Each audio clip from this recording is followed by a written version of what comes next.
Friends, இன்றைக்கி உங்களுக்காக ஒரு புதிய கதையோடு தான் வந்திருக்கேன். இந்த கதை கண்டிப்பாக இன்ட்ரெஸ்டிங்காக இருக்கும். சரி, கதை இன்ட்ரெஸ்டிங்காக இருக்கும்னு சொன்னால் மட்டும் பத்தாது. கதையுடைய டைட்டிலையோ அல்லது டாப்பிக்கையோ நம்ம கொஞ்சம் பார்த்தா தான் லாஸ்ட் வரைக்கும் ஸ்கிப் பண்ணாமல் போகலாமா, அல்லது இந்த கதை இன்ட்ரெஸ்டிங்காக இருக்குமா, வேல்யூபிள் இல்லாத ஒரு கதையாக போயிடுமா, நம்ம இந்த ஒரு 10 நிமிஷம் டைம் ஸ்பெண்ட் பண்ணலாமான்றதே தெரியும்.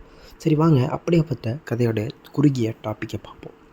என்னென்னா, நம்ம கதையில் சுமார் ஒரு அக்கா, ஒரு தம்பி 2 பேர் இருக்காங்க. இவங்க 2 பேரும் கூட பிறந்தவங்க கிடையாது. இந்த பையனுடைய பெரியம்மா பொண்ணு தான் இவங்க, அதாவது இந்த அக்கான்றவங்க. ஓகேங்களா? ஸோ இவங்க 2 பேரும் ஒரு மிகப்பெரிய ஃபேமிலியை சேர்ந்தவங்க. இப்படி 2 பேரும் மிகப்பெரிய ஃபேமிலியாக சேர்ந்தாலும் 2 பேரும் ஒரே வீட்டில் கிடையாது. 2 பேரும் வெளி வீட்டில் இருக்காங்க. அதாவது இந்த பையன் வீட்டுக்கும் இந்த பொண்ணு வீட்டுக்கும் சுமார் 100 கிலோமீட்டர் வித்தியாசம் இருக்குது. இந்த பொண்ணு வந்து நிறைய பேர்கிட்ட போய் ப்ரப்போஸ் பண்ணியிருக்கு. ஆனால் யாருமே இந்த பொண்ணோட ப்ரப்போசல் எடுத்துக்கல. ஏன்னே தெரியல. ஆனால் இந்த கதையில் இந்த பொண்ணு ரொம்ப அழகான பெண்ணாக தான் இருக்காங்க. யாரும் ஏற்றுக்காத காரணத்தினால, வயசு கரெக்டாக 18 ஆன காரணத்தினாலையும் அவங்களுக்கு அந்த ஒரு ஃபீலிங் வந்திருக்கு. ஆனால் அந்த ஃபீலிங் யார்கிட்ட போய் காமிக்கிறது, எப்படி காமிக்கிறதுன்னு தெரியாத ஒரு காரணத்தினால எல்லோரும் ப்ரப்போஸ் பண்ணி கேன்சல் பண்ணதுனால அவங்க தம்பிக்கிட்டேயே அதை எதிர்பார்க்குறாங்க. அது தப்பு இல்லைன்னு இவங்களுக்கு தெரியுது. ஸோ அப்படியாப்பட்ட ஒரு கதை தான் இது. இந்த கதை கண்டிப்பாக இன்ட்ரெஸ்டிங்காக இருக்கும். ஸோ லாஸ்ட் வரைக்கும் ஸ்கிப் பண்ணாமல் பாருங்கள். நம்ம சேனலை சப்ஸ்கிரைப் பண்ணாதாங்க சப்ஸ்கிரைப் பண்ணிட்டு போகலாம். சரி வாங்க, வீடியோக்குள்ளே போகலாம். ஃபஸ்ட்டு நம்ம இந்த பையனோட கதைக்கு வருவோம். இந்த பையனுக்கு இப்போ தான் 16 வயசு ஆகுது. இந்த பையன் ஸ்கூல் படிச்சிட்ருக்கான். ஸ்கூல் படித்து இப்போ தான் முடிக்க போகிறான். அதாவது 12th வந்து இப்போ போயிட்டுருக்கான். ஸோ இவன் 12th போயிட்டுருக்க காரணத்தினால பயங்கரமான ஸ்டடீஸில் கான்சன்ட்ரேஷன் பண்ணி இருக்கான். இந்த பொண்ணோடைய கதையை பார்ப்போம். இந்த கதை வந்து பொண்ணு வந்து காலேஜில் 3rd இயர் போயிட்டுருக்காங்க. இவங்களுக்கு இப்போ 20 வயசாகுது. அதாவது இந்த பையனுக்கும் பொண்ணுக்கும் சுமார் 3 வயசு தான் டிஃப்ரெண்ட் வருது. இந்த பொண்ணும் இந்த பையனும் இது ரொம்ப நெருங்கிய சொந்தக்காரங்க. ஏன்னா இந்த பையனுக்கு பெரியம்மாவோட பொண்ணு தான் இந்த பையனுக்கு பெரியம்மாவோட பொண்ணு இவங்கன்னு வச்சுக்கோங்க. ஸோ இப்படி இருக்கிற காலகட்டத்தில் தான் என்னென்னா, இந்த பையனுக்கு யோசிக்கிறான், நம்ம யாரையாவது லவ் பண்ணணும் அப்படின்ட்டு. ஆனால் இப்போ தான் வந்து இதில் ஒரு ட்விஸ்ட் ஏற்படுது. இந்த பையன் வந்து இந்த பொண்ணு வீட்டுக்கு போகிறான். ஸ்கூல் முடிஞ்ச காரணத்தினால, அதாவது 12th எக்ஸாம் முடிச்சுட்டு, அதே நேரம் இந்த பொண்ணுக்கும் லீவ் விட்ருக்காங்க. இந்த பொண்ணு வந்து வெளில இருக்கும்போது அந்த பொண்ணோட ஃபோனை இவனை வந்து யாருக்கும் தெரியாமல் செக் பண்ணுறான். செக் பண்ணி பார்த்தா தான் தெரியுது, இந்த பொண்ணு நிறையா பேருக்கு ஹாய்ன்னு மெசேஜ் பண்ணுறது, எனக்கு உங்களை பிடிச்சிருக்குன்னு பேசுகிறது, இப்படியே இருக்குது. அதை பார்த்து இவன் ரொம்ப ஷாக் ஆகுறான். என்னென்னு கேட்டிங்கன்னா, இவன் இந்த பொண்ணை அக்கான்ற முறையில் ரொம்ப ஹை லெவலில் யோசிச்சுட்ருக்கான். ஏன்னா இவங்க ரொம்ப வசதியான பெண்ணுன்ற காரணத்தினால. இன்னொன்று, இந்த பொண்ணு வந்து தம்பின்ற ஒரு முறையில் தான் பார்த்துட்ருக்காங்க. இப்போ இந்த பையனுக்கு மிகப்பெரிய ஷாக் ஆகுது. என்னடா அது, எல்லாருக்கூடையும் வந்து இந்த பொண்ணு வந்து மெசேஜ் பண்ணியிருக்கு, ஆனால் யாருமே வந்து இவங்கள மதிக்கலை. இன்னொன்று, நமக்கும் ஒரு பொண்ணை லவ் பண்ணி ஆகணுன்ற ஒரு ஆசை இருக்குது. இப்போ இந்த பொண்ணுக்கும் இருக்கிற ஒரு காரணத்தினால நம்ம வயசெல்லாம் பார்க்காம நான் ட்ரை பண்ணி பார்க்கலாமான்னு இவன் நினைக்கிறான். ஏன்னா அந்த பொண்ணு அழகாக இருக்குது. இன்னொன்று, சொந்தக்கார பொண்ணாக போயிடுச்சு. ஆனால் பெரியம்மா பொண்ணை லவ் பண்ணலாம் கூடாது, அது ரொம்ப தப்பு தான். ஆனாலும் அதெல்லாம் கேட்காம இவன் வந்து லவ் பண்ணணும்னு நினைக்கிறான். ஏன்னா அந்த வயசு 2 பேருக்கும் அப்படியேப்பட்ட ஒரு வயசு. ஒரு நாள் வருது. அப்போ இந்த பையன் கேட்குறான், நீங்கள் உன்கிட்ட கொஞ்சம் பேசணுக்கா அப்படின்ட்டு. அப்படி பேசும்போது, இந்த மாதிரி யாருக்கும் இது தெரிய வேணாம், நீ என்னதாக்கா பண்ணிகிட்ருக்க, என்னக்கா உன் ஃபோன் நான் பார்த்தா நிறைய பேருக்கு ப்ரப்போஸ் பண்ணியிருக்க போல், ஆனால் யாரும் உனக்கு அக்செப்ட் பண்ணலையே அப்படின்ற மாதிரி பேசுகிறான். அந்த அக்கா செம்ம டென்ஷன் ஆகி, உன்னை யார் இதெல்லாம் பார்க்க சொன்னா, என் ஃபோனை அனுமதி இல்லாமல் எப்படி பார்ப்பேன்னு இவங்க கத்துறாங்க.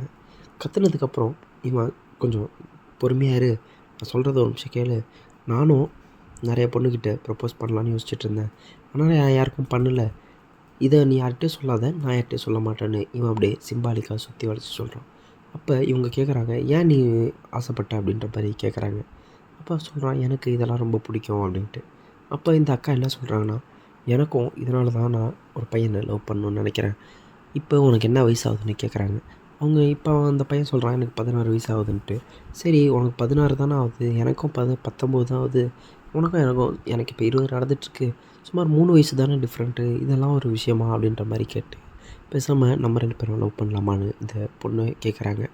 இந்த பொண்ணோட வாயிலேருந்து வர்றதுக்கு தான் இவனும் இவ்வளோ நாளாக வெயிட் பண்ணிகிட்ருக்கான். இந்த பொண்ணு கேட்டதுனால இவனுக்கு ஒரு சந்தோஷம் ஏற்பட ஆரம்பிக்குது. சரி, அன்னைக்கு இதே மாதிரி சந்தோஷம் ஏற்படுது. சந்தோஷம் ஏற்பட்டதுக்கப்புறம் 2 பேரும் ஓகே சொல்கிறாங்க. இந்த பையன் இந்த பொண்ணுக்கு ஓகே சொல்கிறான். இந்த பொண்ணும் இந்த பையனுக்கு ஓகே சொல்கிறாங்க. இப்படி ஓகே சொன்னோனே இவங்க 2 பேரும் ரொம்ப சந்தோஷமாக இருக்காங்க. சந்தோஷமானா நீங்கள் நினைக்கிற மாதிரி இல்ல. நார்மலாக வந்து ஒரு நல்லா பேசுகிறது, பழகுறது இப்படியே போயிட்டுருக்கு. ஒரு 10 நாள் இப்படியே போயிட்டுருக்கும்போது, ஒரு நாள் இந்த பொண்ணு என்ன சொல்லுதுன்னா, "நீ என் ரூமுக்கு வந்து தூங்கிருன்னு" சொல்லுது. அப்போ இவன் என்ன சொல்கிறான், "இல்ல, இல்ல அதெல்லாம் வேணாம். ஏதாவது தப்பாயிற போகுது" அப்படின்ற மாரி சொல்கிறான்.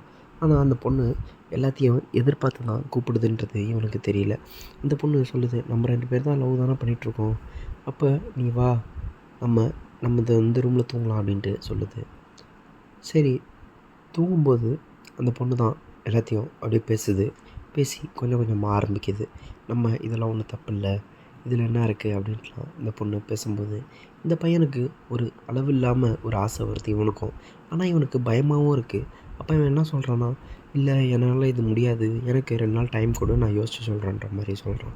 அப்போ இந்த பொண்ணுக்கு செம்ம டிசப்பாயின்ட்மெண்ட் ஆகுது. ஏன்னா இந்த பொண்ணுக்கு என்னென்னா, நம்ம தான் இந்த பையனை டார்ச்சர் பண்ணுறோமோன்ற மாரி தோணுது போல இந்த பொண்ணுக்கு. சரி, அதே மாரி நடந்ததா அடுத்த நாள் வந்தான். வந்து இதெல்லாம் வந்து எப்படி நடக்குதுன்னு உனக்கு தெரியுமான்ற மாதிரிலாம் கேட்டான். அப்போ இந்த பொண்ணு ஒரு வீடியோவே காமிக்கிறாங்க. இந்த வீடியோ பார்த்தோன்னே நம்ம தம்பிக்காரனுக்கு ரொம்ப ஆசை வந்துருச்சு. ஆசை வந்தோடனே என்ன பண்ணுறான், சரி இதுதான் வந்து நமக்கான டைமு. இவ்வளோ இந்த சான்ஸை விட்டா நம்மளால் வேறு சான்ஸ் நமக்கு ஏற்படாது. ஸோ இதுக்கு நம்ம ஓகே சொல்லுவோன்ட்டு ஓகேவும் சொல்கிறோம். அன்றைக்கி நைட்டு ரொம்ப சந்தோஷமாக இருக்காங்க. ரொம்ப சந்தோஷமாக இருக்கிற காரணத்தினால அடுத்த நாளும் ரொம்ப ஆக்டிவாக இருக்காங்க. இதே மாதிரி ஒரு 10 நாள் போகுது. ஒரு 10 நாளைக்கு அப்புறம் திரும்பி 2 பேருக்கும் காலேஜ் ஆரம்பிச்சிருது.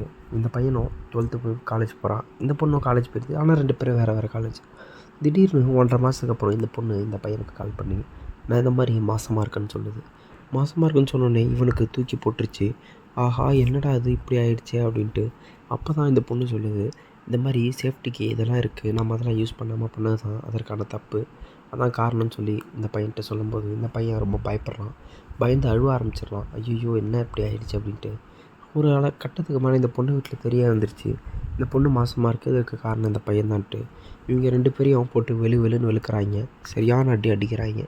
சரி, இப்படி அடித்ததுக்கப்புறம் என்னென்னா, இந்த பொண்ணை மாசமாக இருக்கிறத வந்து கருக்கலைப்பு சொல்லி இந்த பையனைய கல்யாணம் பண்ணி வைக்கலாமா? ஏன்னா ஆனால் இது வந்து வச்சாலும் ஊர்லாம் தப்பாக பேசுன்ற காரணத்தினால வேறு வழி இல்லாமல் இந்த பொண்ணை கருக்கலைப்பு வர வச்சு, இந்த பையனுக்கு வேறு ஒரு பொண்ணாகவும், இந்த பொண்ணுக்கு வேறு ஒரு பையனை பார்த்து கல்யாணம் பண்ணி வச்சிடுறாங்க. இந்த பையனுக்கு லேட்டாக தான் கல்யாணம் ஆகுது. இந்த பொண்ணுக்கானா வேறு ஒரு மாப்பிள்ளைய பார்த்து கல்யாணம் பண்ணி வச்சிடுறாங்க. அப்படி கல்யாணம் பண்ணி வச்சும்போதும் அந்த மாப்பிள்ளைக்கு எதுவுமே தெரியல. இப்படி தெரியாத மாப்பிள்ளை எவ்வளோ பெரிய ஜோக்கர்னு நீங்களே யோசிச்சு பாருங்கள். ஸோ அரேஞ்ச் மேரேஜ் பண்ணும்போது கொஞ்சம் பார்த்து பண்ணுங்க. இது மாதிரி நிறைய இடத்துல நடக்குது. அதனால தான் ஃப்ரெண்ட்ஸ். இந்த கதை பிடிச்சிருந்தா லைக் பண்ணுங்கள். நம்ம சேனலை பிடிச்சா சப்ஸ்கிரைப் பண்ணுங்கள். அடுத்த ஒரு நல்ல கண்டென்ட்டில் சந்திப்போம். நன்றி.